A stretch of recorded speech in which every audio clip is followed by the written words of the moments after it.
Assalamualaikum warahmatullahi wabarakatuh.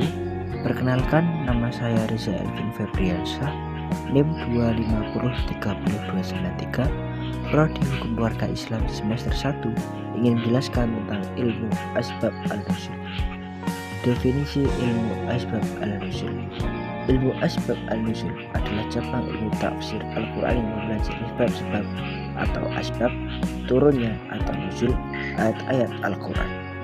Kata asbab berarti sebab-sebab atau penyebab, sedangkan nuzul berarti turun. Ilmu ini fokus pada konteks historis, sosial, politik, atau peristiwa spesifik yang menjadi latar belakang turunnya ayat tertentu, sehingga membantu memahami makna ayat secara lebih mendalam dan akurat. Ilmu ini bukan bagian dari Al-Quran itu sendiri, melainkan pengetahuan tambahan yang dikumpulkan dari hadis, riwayat sahabat, dan sejarah Islam. Tujuan dan manfaat ilmu asbab al-nuzul. Memahami konteks, ayat Al-Quran sering turun sebagai respons terhadap kejadian tertentu, seperti pertanyaan sahabat, peristiwa sosial, atau tantangan yang dihadapi Nabi Muhammad SAW.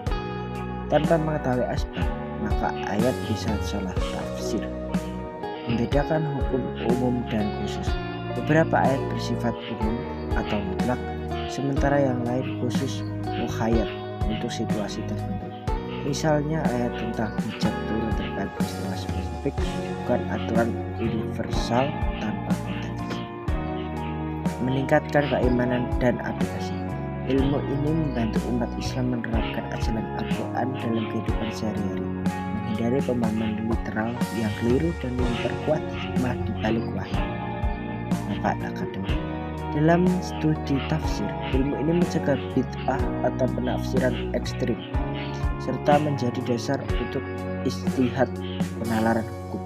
Ilmu ini dikembangkan oleh ulama seperti Imam Al-Wahidin dan Jalaluddin Al-Suyuti yang menyusun kitab khusus tentangnya.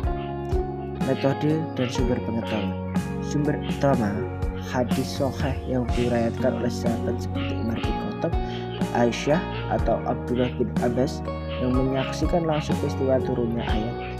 Riwayat sejarah dan kitab seperti Sirah Nabawiyah karya Ibnu Ishaq atau Tariq al-Tabari.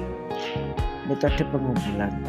Ulama mengumpulkan riwayat melalui sanad, rantai periwayatan yang sahih, lalu mengklasifikasikan asbab berdasarkan jenis seperti asbab yang berkaitan dengan peristiwa seperti perang atau fitnah, asbab yang berkaitan dengan pertanyaan seperti ayat tentang khamr yang turun setelah pertanyaan sahabat, asbab yang berkaitan dengan hukum seperti ayat tentang riba.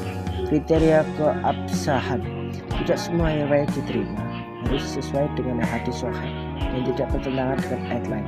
Jika ada keraguan, ulama menggunakan kaidah al-ibrah bil umum al-lafz, makna umum kata-kata.